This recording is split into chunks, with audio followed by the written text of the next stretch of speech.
Hi everyone, welcome to another episode of the Distress Oxide layering guide. Now today we are going to be using antique linen because we are working through the colours alphabetically. So this is the third video in the series.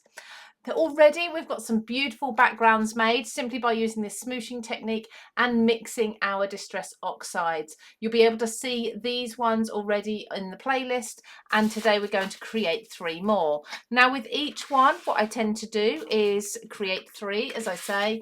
The first 2 are using the chosen colour, the colour for the day, as the first colour laid down, and then I use this as the last colour, just to show you the difference. With oxides, you really can layer them up, and the ones that go on last tend to be the most prominent, but you'll see that for yourself. So I'm going on to a grey matte. The matte is linked in the description below if you want to take a look at something like this.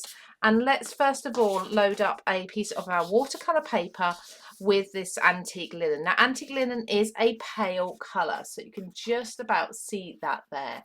In fact, I'm probably going to turn my lights down even lower just so that there's less shine, so you can maybe see it a little better. There we go, with a little less glare you might be able to see that a bit more. But let's dry this off, and then I'm going to add a second layer because there's still lots on the mat there, so we'll be able to pick up a bit more.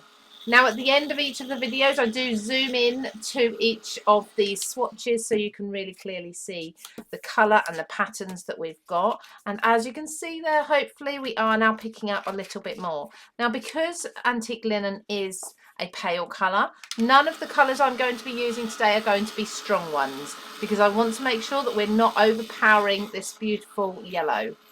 So there's one swatch. I'm just going to do a second one with the same colour, ready for layering a second colour onto each. Okay, so the first of the second colours that I want to lay down is Bundled Sage, a nice pale green. I love this colour. For me, it's a perfect pastel green. So you can't really see it on this mat. I'm going to try and get you a white mat instead, so something similar that I can be using, because I think that will help you to see the colours that I'm mixing a little better later in the series. So I've added the green. It's absolutely beautiful. Let's dry this first layer off because everything looks different once it's dry. So colours often lighten a lot.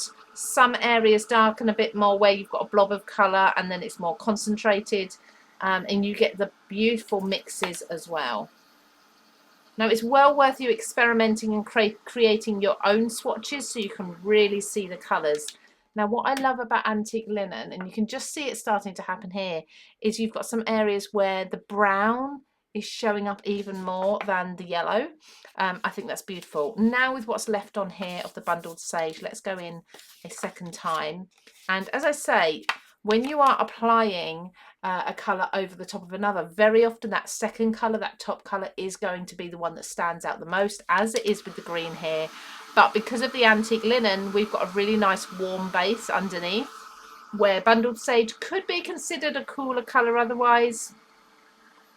So dry that off, and now we've got the green with these beautiful areas of yellow peeking through, even some browns as well.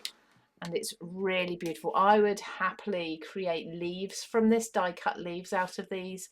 Absolutely gorgeous. So there's one, and like I say, we will come in and we zoom in to each of these before the end of the video so you can really see how they have mixed and all those colours and different patterns that are in them. So with the second antique linen layer, let's now move on to the next colour, which is Victorian Velvet.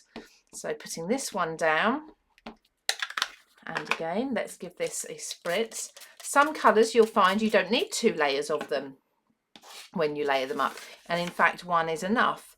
I think Victorian Velvet may be one of those actually, because this is quite a strong colour. I like that we've got the yellow underneath, but I think I'd be quite happy to leave that just with 1. I think 2 layers would be too much. As you can see, although it's quite a pale colour on the label, almost a pastel, you do have some darker areas coming through, but you've still got that nice yellow base underneath, and they have mixed really nicely. I love that. We've almost got some peachy tones coming through as well. I don't think I'm going to add a second layer to that. I think that I always leave a bit at the bottom for me to hold on to, not get mucky fingers, but that is beautiful. I love that.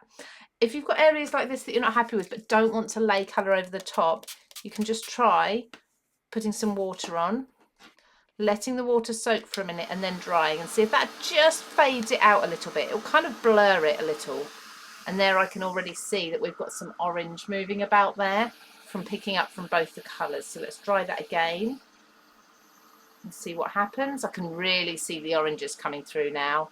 Beautiful difference. In fact, I think because I like that so much, that has now faded out. Can you see whether we had those harsh speckles? That has faded that out a lot, but what that's done is it's mixed the yellow and the purpley pinky colour, given us orange, and the orange has pulled. So I think I need to do that over some more.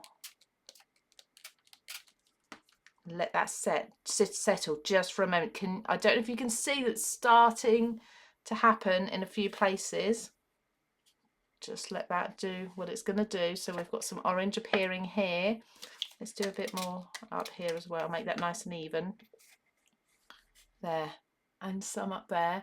And now when I dry these, as you know, the water evaporates, the colours sort of go to the edges, and we'll get those patches on the rest of the design. So then mixing with the water creates a whole other effect. This is why I love oxides and inks so much. You get so many different looks just by using something as simple as water.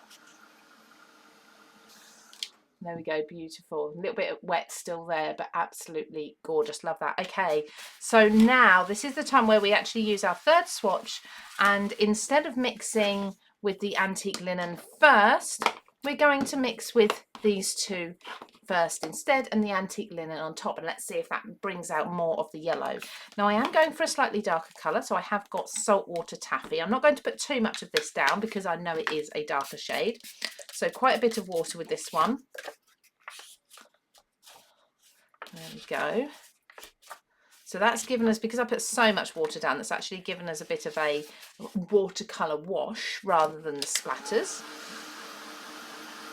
So dry this off, and then I will just pick up these splatters as well to add a bit more texture in.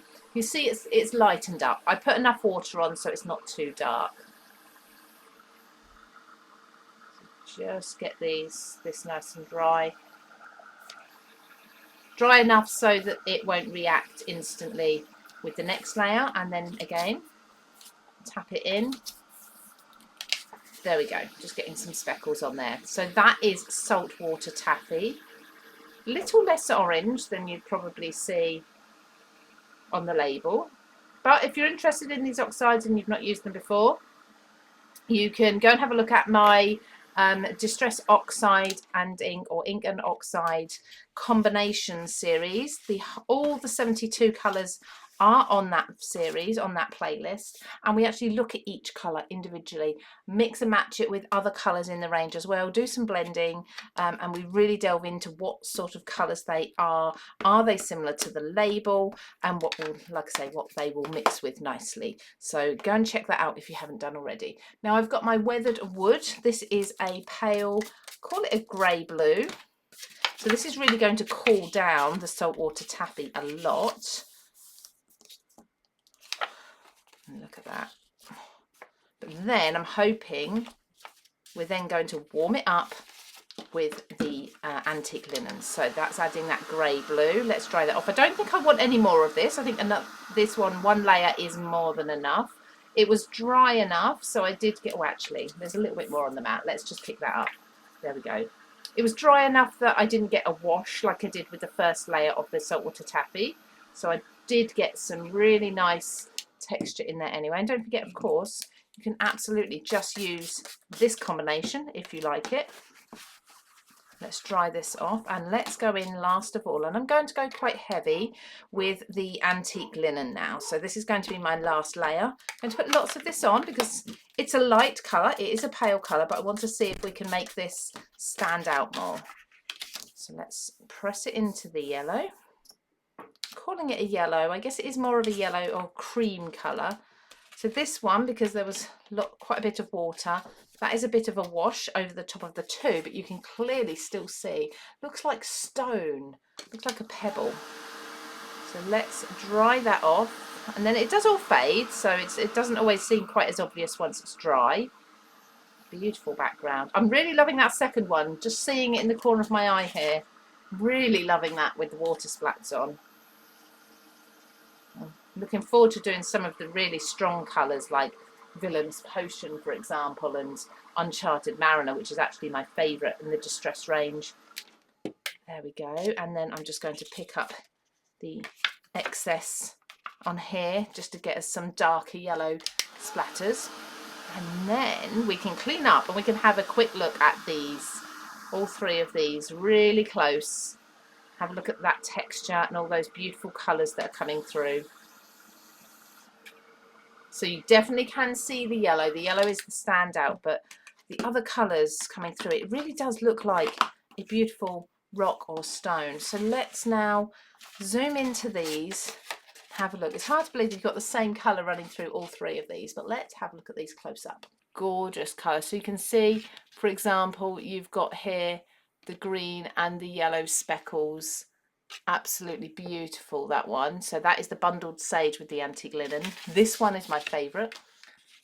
Isn't that gorgeous? You can see that peachy colour around the edge of the watermarks.